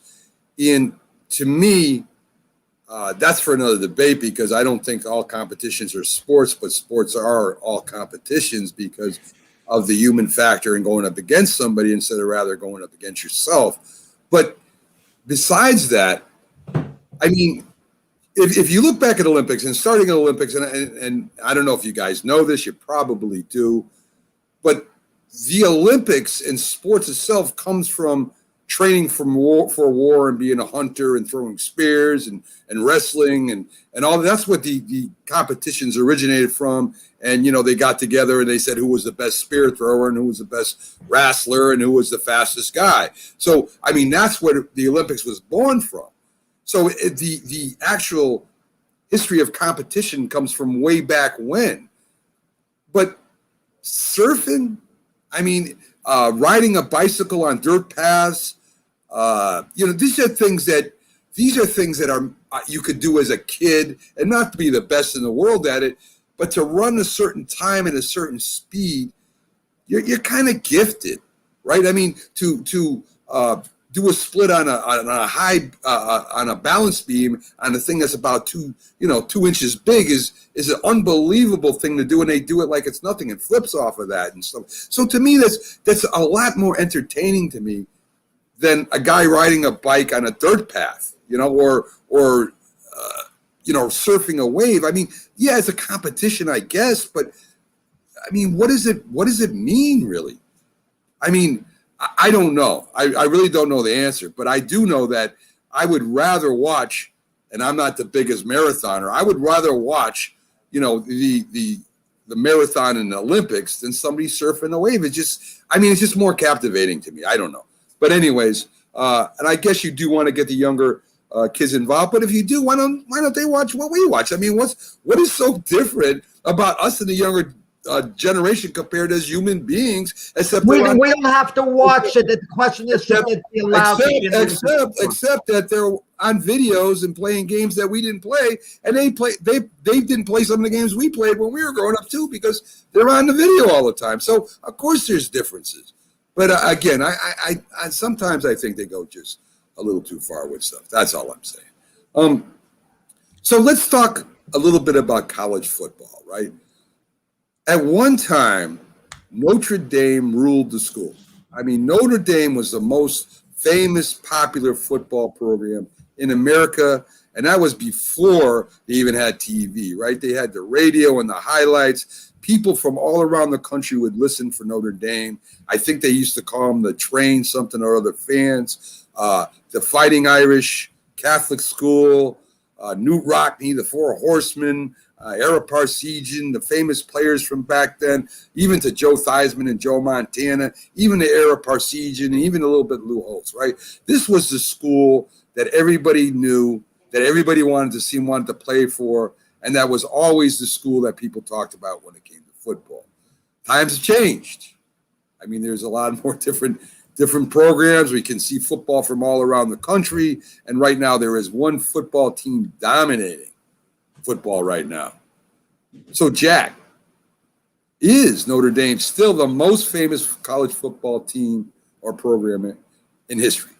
No, absolutely not. Listen, the Newt Rockne era passed a long time ago. I mean, the people who revered the Newt Rockne stories, I mean, they've passed on. That was a different generation.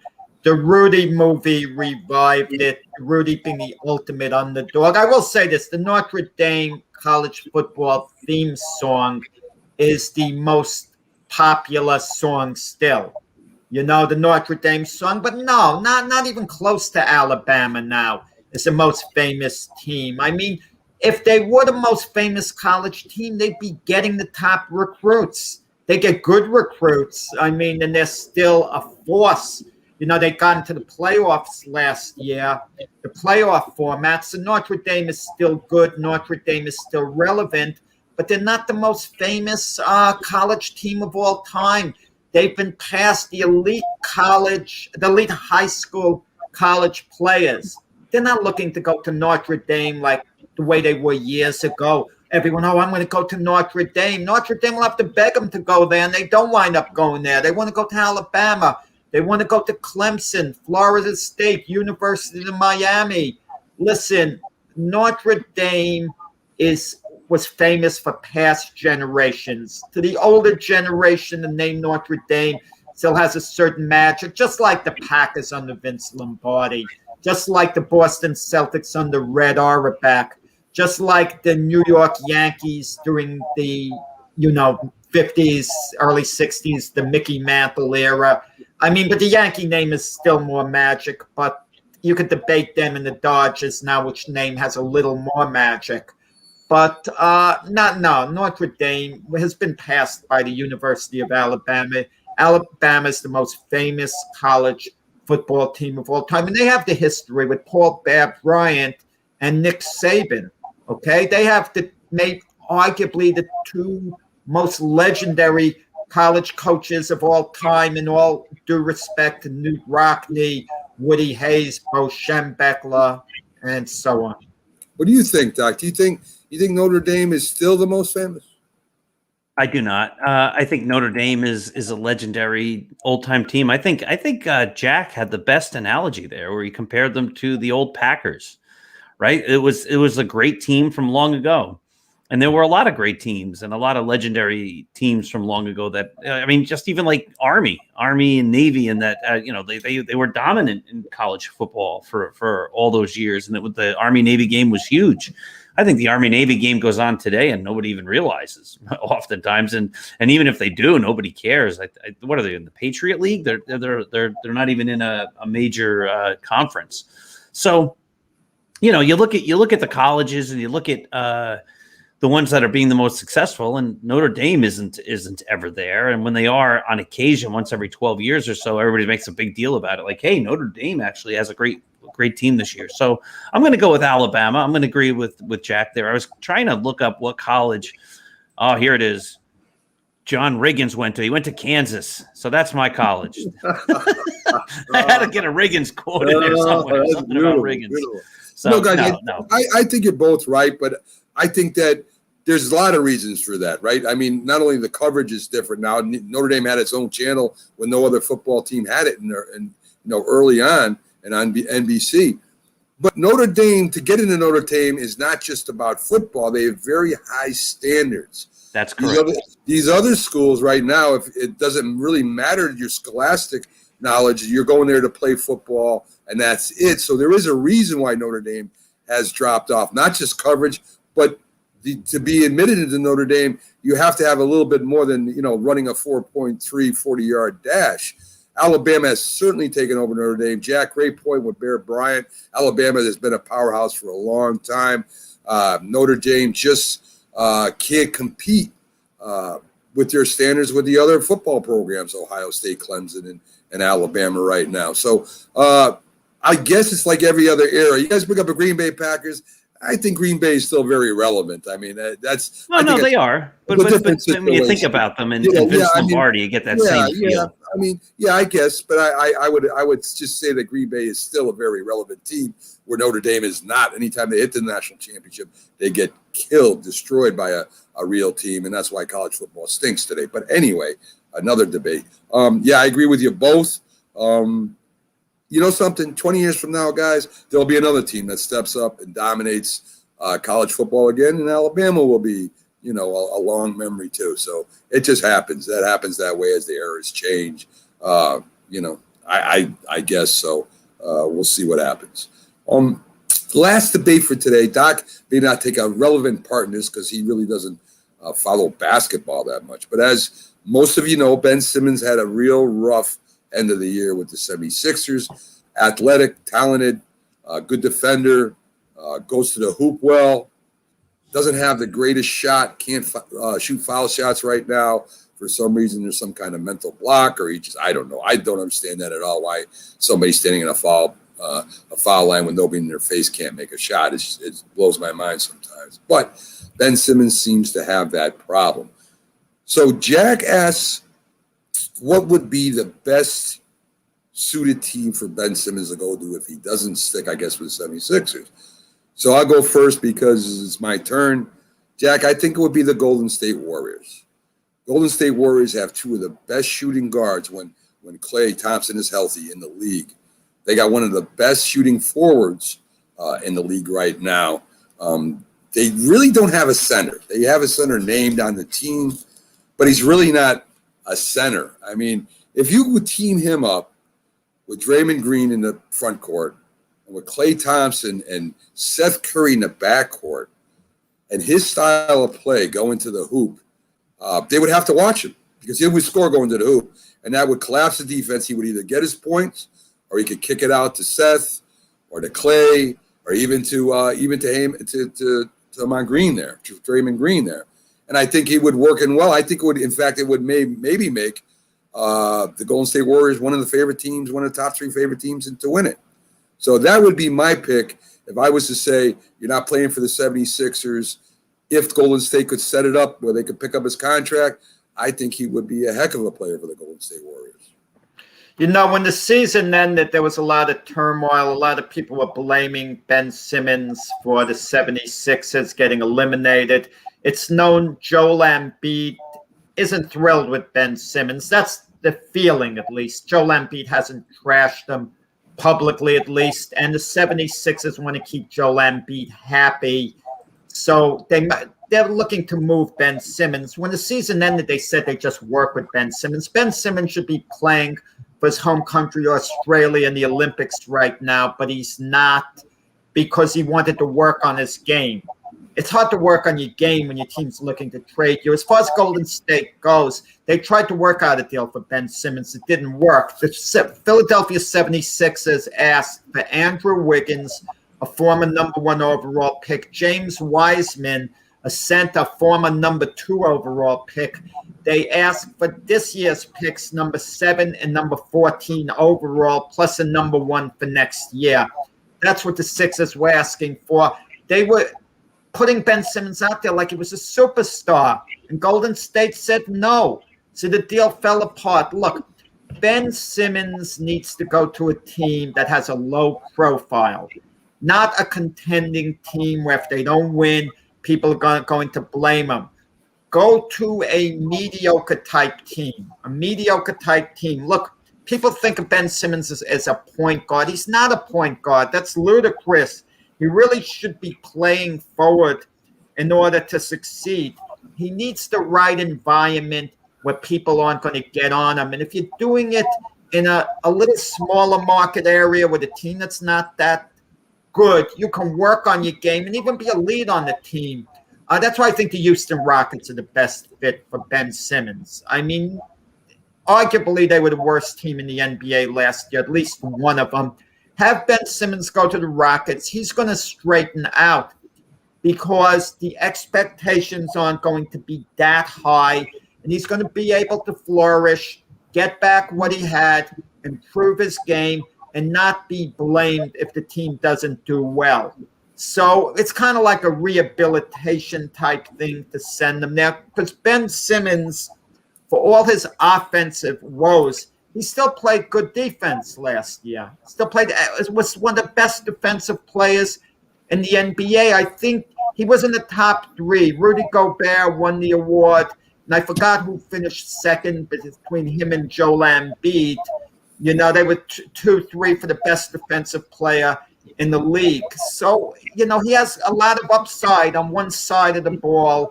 You know, put him in a low-pressure situation, and he's going to straighten out. Well, the question was what team? Houston Rockets. Houston Rockets.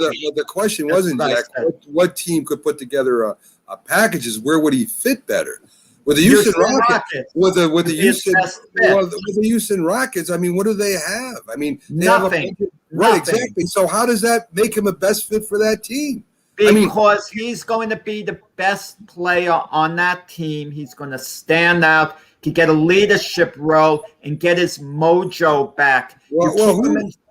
Who's to know if he's a good leader or not? I mean, I don't know that he's a good leader, and for him to go to a team that is just beginning, I don't think that helps him at all or helps the team. It's what's best for Ben Simmons. Well, that's what I'm saying too.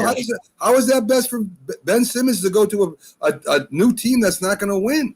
I mean, you want to put him on a team that has a shot at winning, first of all. You want him to go there and be an important piece of something that could win. And whether the Golden State Warriors agreed to the terms or not doesn't mean that wouldn't be the best fit for him.